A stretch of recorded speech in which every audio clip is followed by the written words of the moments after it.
acres of cars, thousands of them.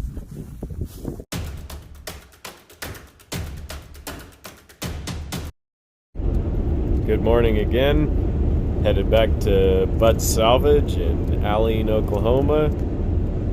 Shot a couple walk around videos there, and that first video walked around a section of the yard with the restorable cars, and in that section there was just a lot of like sand plum thicket, little scrubby trees that grew all around and really hid those cars. And it's just always nagged at me since that last trip what's hiding in those trees. And remember catching for sure the corner of a 59 Plymouth that was a real pretty green color, and I've just been super curious what else is in there. So gonna do a little bit of an adventure today. Still call it out of the woods, even though I'm not going down to load one today. Just kind of going down to cut trees and look around a little more, see what else is down there. Hoping also on this trip to get back up the hill. I only showed like maybe half the restorable cars, and so I'm wanting to head up on the hill and show everybody what's up there also. The terrain is kind of rough out there. It's pretty sandy, and with those sandhill plum trees, I was kind of thinking I just don't know how well a chainsaw would do in that sand. I saw one time where a guy had a string trimmer with a circular saw blade on it, and thought that was kind of a unique idea, especially in a sandy environment like that. So never had a string trimmer, and thought I'll give it a whirl, see what it'll do. And started kind of looking around at the big box stores and just wasn't like super thrilled with anything that I saw there, just as far as power and longevity, durability, whatever. So researched brands exhaustively, and I'm heading to Kansas Golf and Turf. They haven't sponsored this. I've just liked the way they do business and like the product line and the offerings that they have, and I'm gonna head down there, pick up a string trimmer and get it set up and circle down to Bud's, see what's in the woods. Picked up my Shindawa T302X string trimmer here at Kansas Golf and Turf, and I just want to say this has been probably the best experience I've ever had buying at any dealer of any kind anywhere. Casey here was very helpful. He had previous lawn and garden and lawn care experience, so he really knows his way around these tools and machines and can answer any questions you've got. So again, Kansas Golf and Turf, want to say 100% satisfied. And if you guys are in the Wichita area and looking for any outdoor power equipment or carts or anything like that, definitely come check them out down here.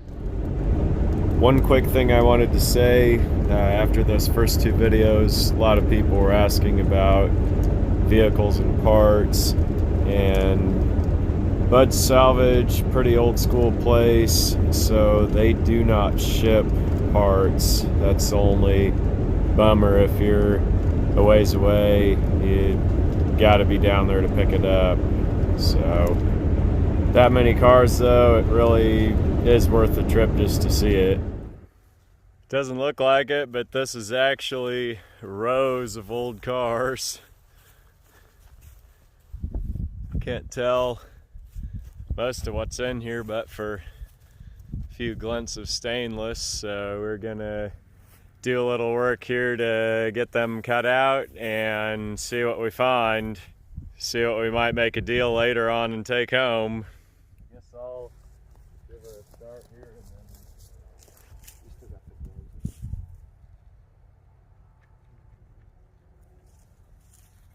this almost needs to be with a chainsaw because they're pretty thick, but we'll see.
Alright, so the first car we found is a 59 Plymouth Belvedere.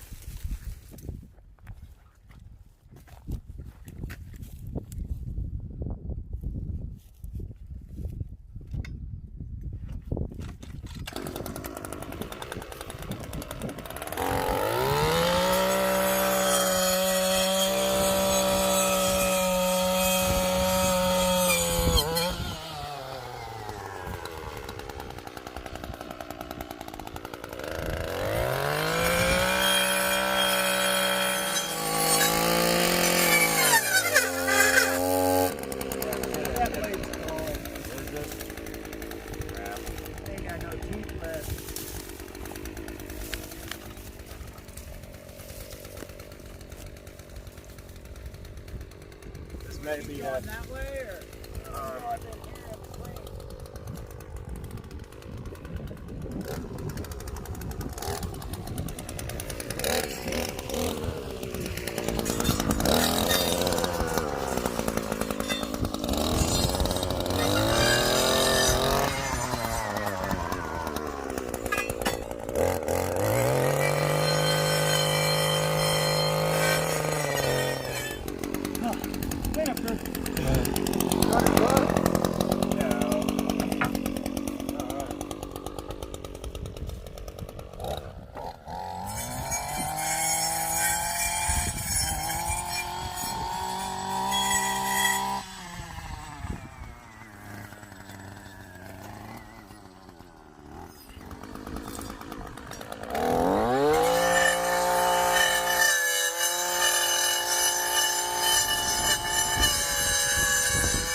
else you want out?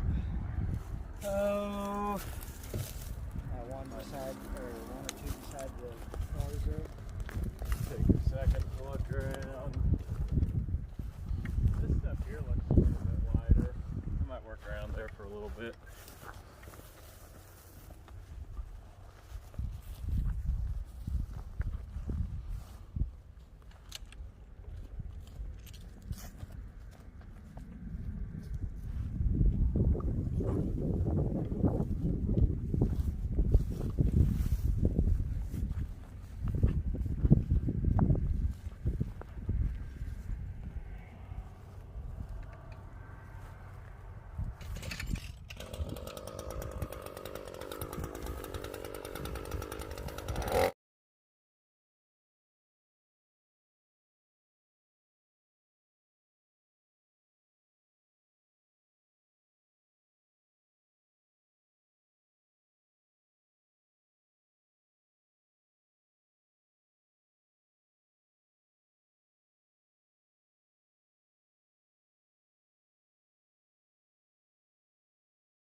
These Jeeps are kind of interesting.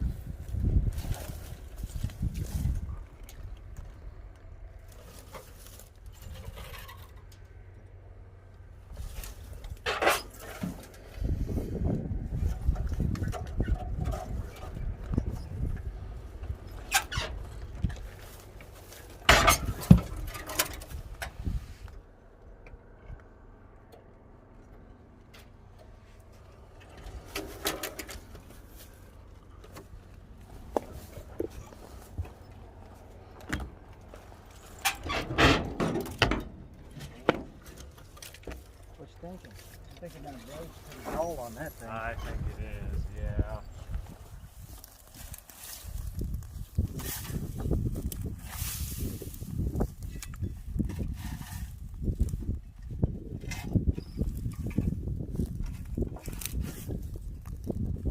Did what I did, shove some other stuff.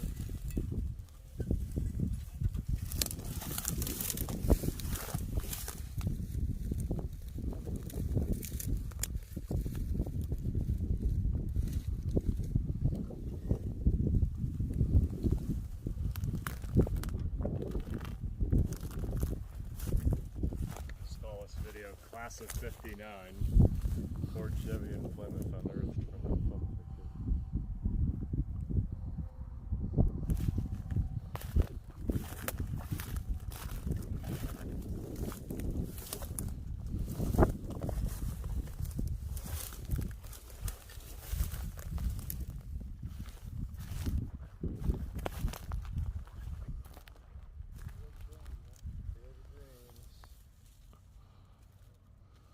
What time is it?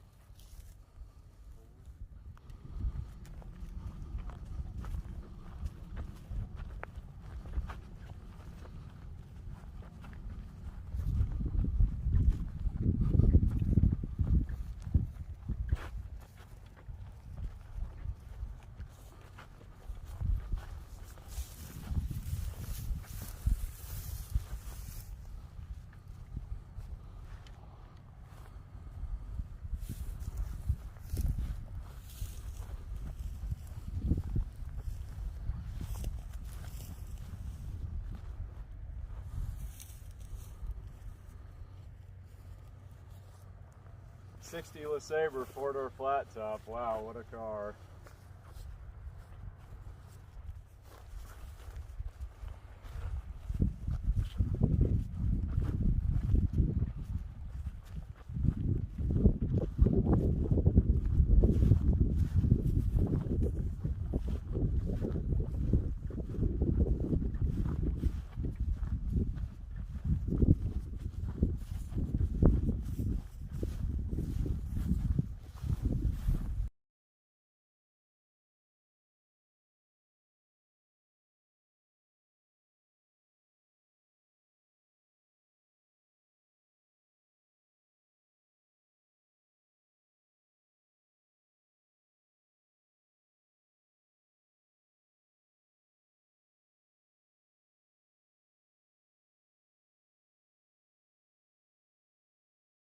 It's a 59 Ranchero.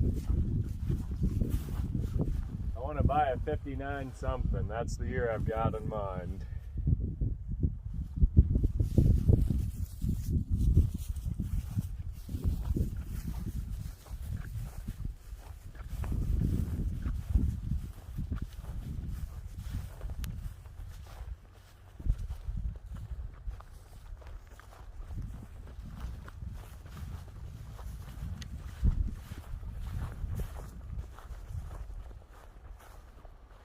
Wow, 59 Olds, 2-door hardtop.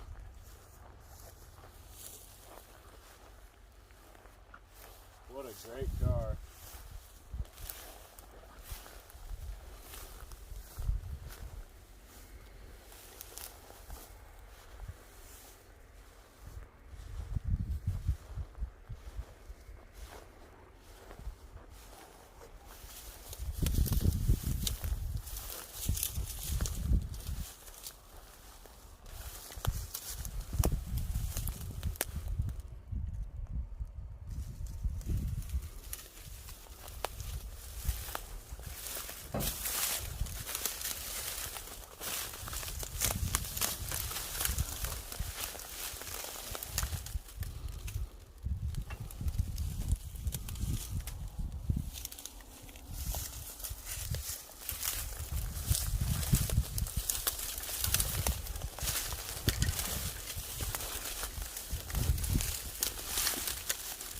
Factory AC. She's rough, engine's been torn apart. These cars aren't around every corner. I think this is one that's worth bringing back. Shouldn't be rusting away in a salvage yard. This car should be back on the road.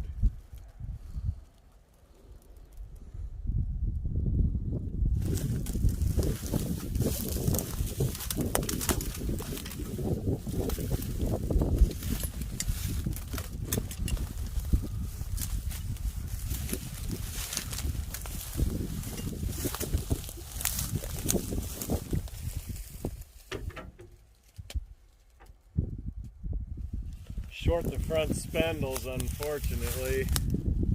I'll have to find a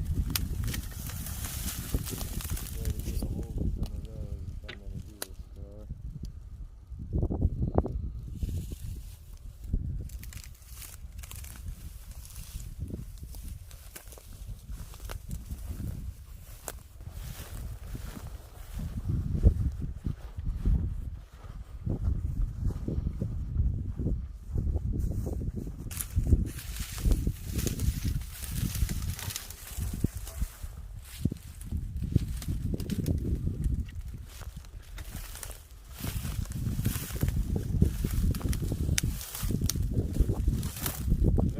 Olds, 4-door sedan.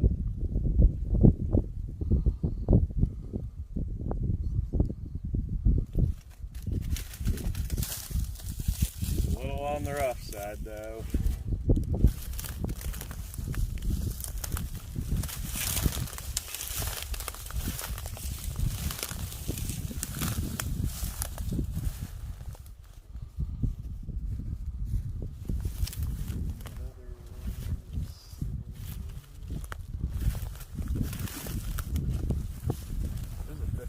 Pontiac on the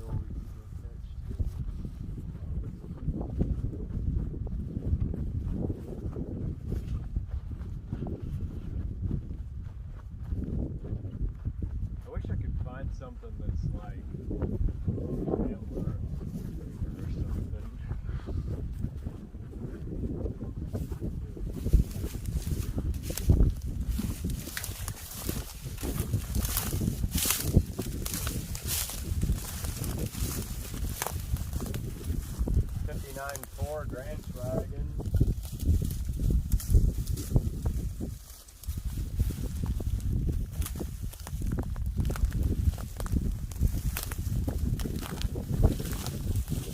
What a neat car. Oh, what a tragic car.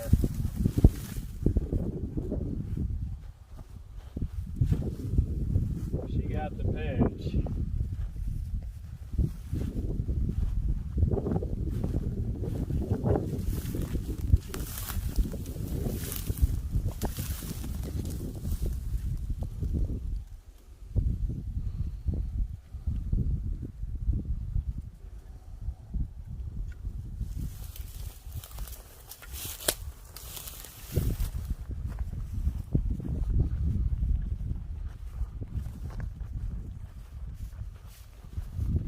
Here's a 59 Chevy. Wow, this one's a Bel Air four-door hardtop.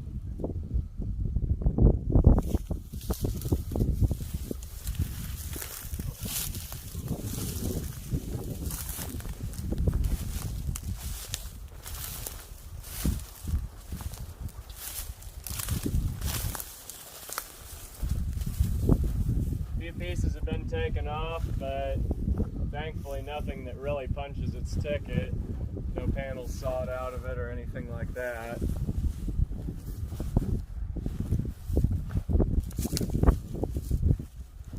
I think this car is definitely promising for me.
Here we go, 59 Pontiac.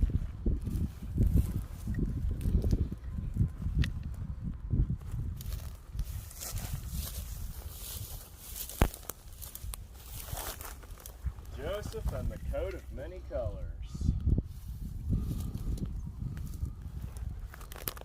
Gold, blue, white, and rust.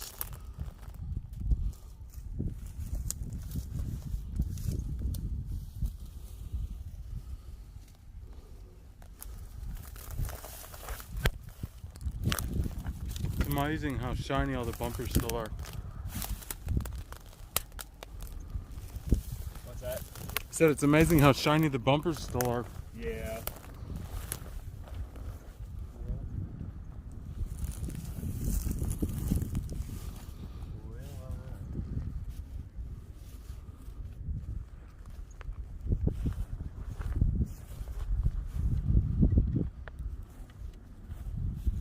60s Pontiac row.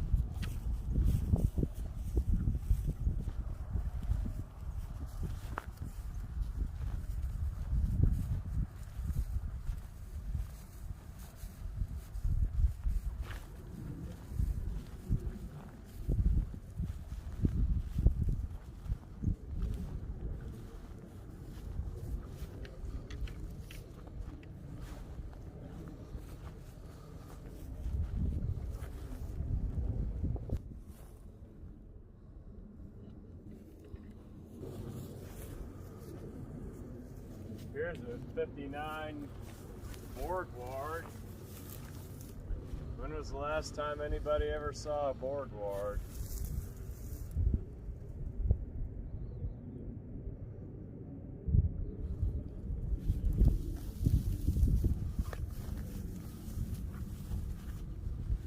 Another 59 Pontiac. This is the start sheet.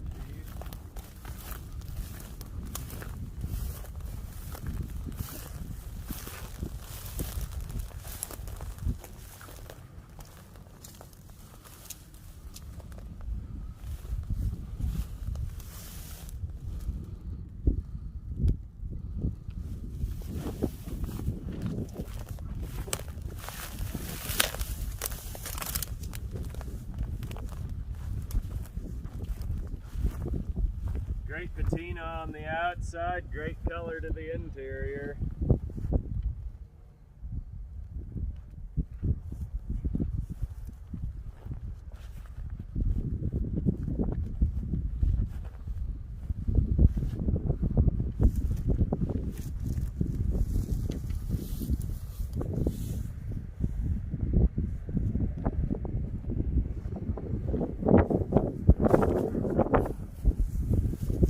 There's a 59 Chrysler.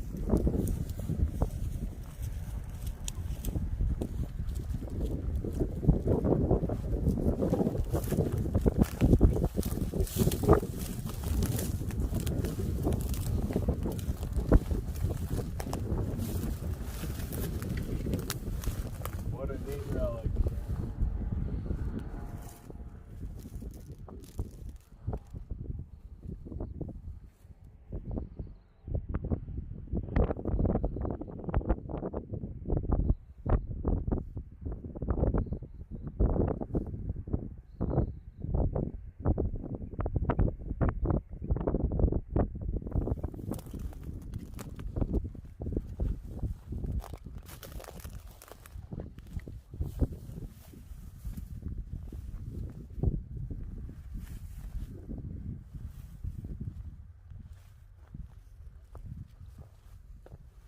That is a really cool patina.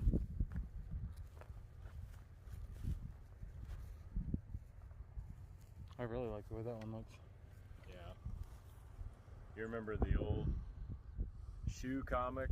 The guy drove a 59 DeSoto. The comic was called Shoe. The guy was like a white-haired duck, like a mallard duck. Oh, yeah? And he drove a 59 DeSoto. Yeah. The random things you know. Yeah, the random things.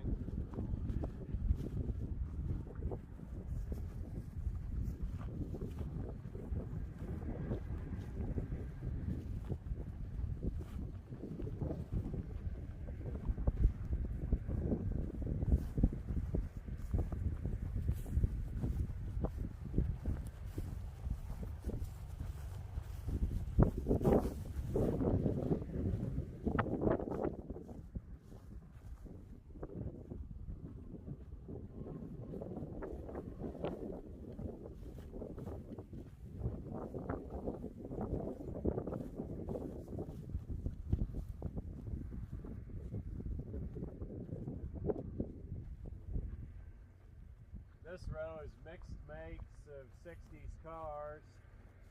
Oldsmobile, Mercury, Pontiac, Chevrolet. Who knows what's hiding in there. This old 65 Pontiac wagon, what a neat car. Somebody should be taking that one home.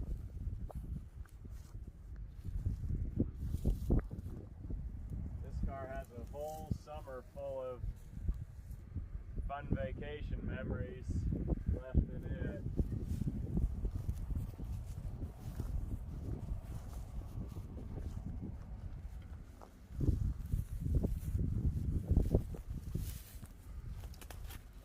Too good of a path to do.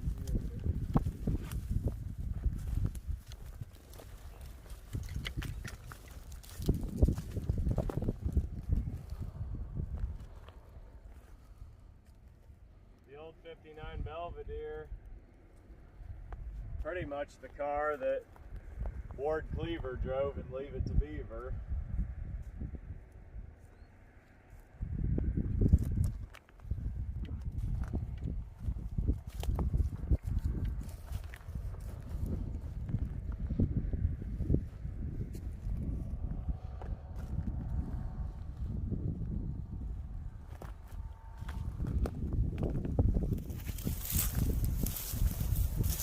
'59 Mercury,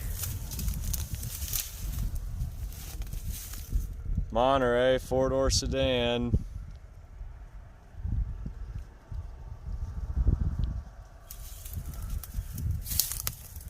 Interesting car.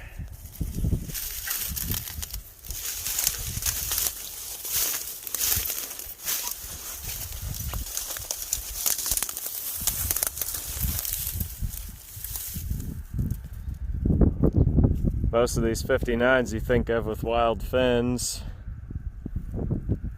This car's pretty wild.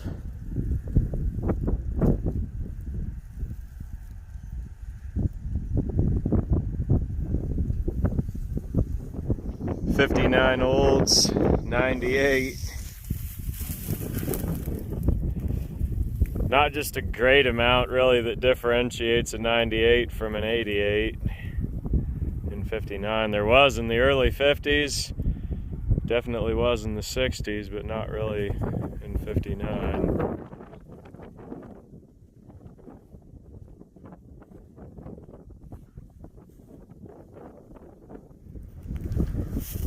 Cool old 50 Pontiac. I've already got one of them.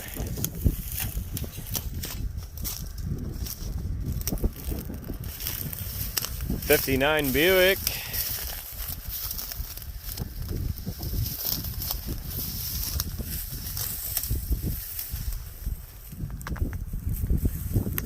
Somebody needed the front clip though.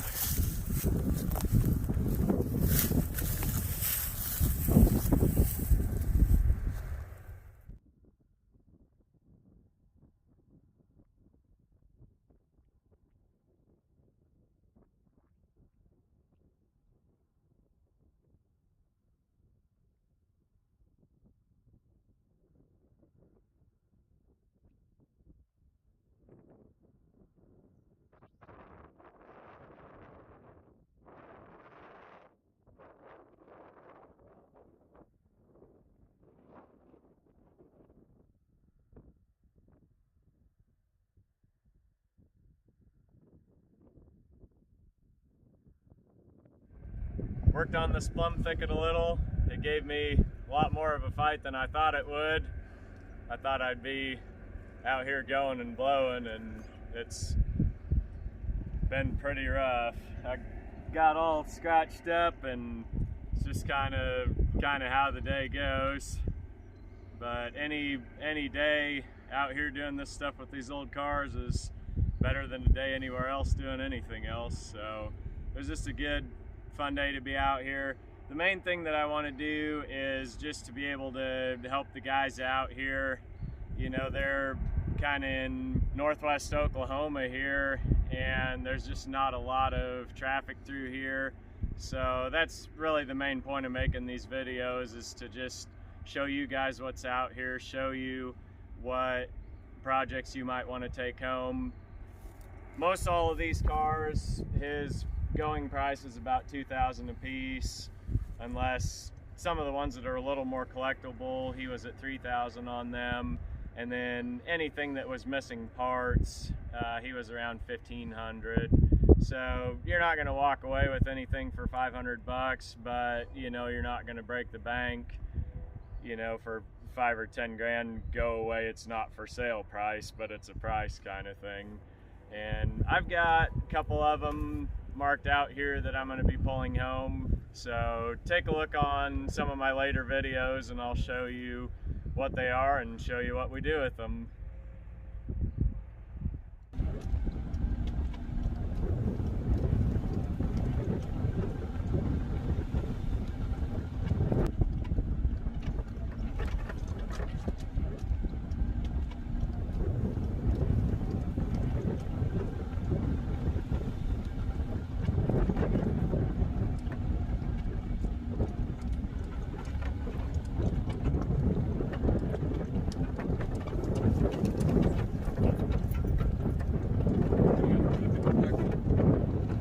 Not really.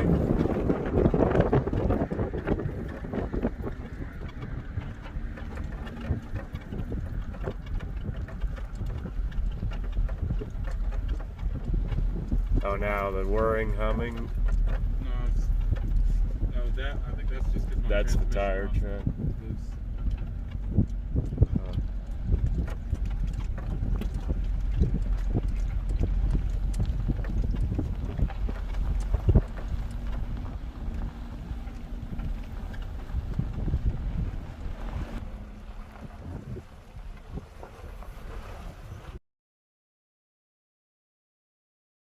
Get that out.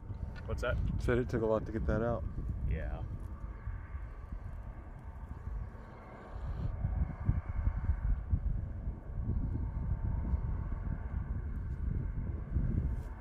Okay, I think that'll work.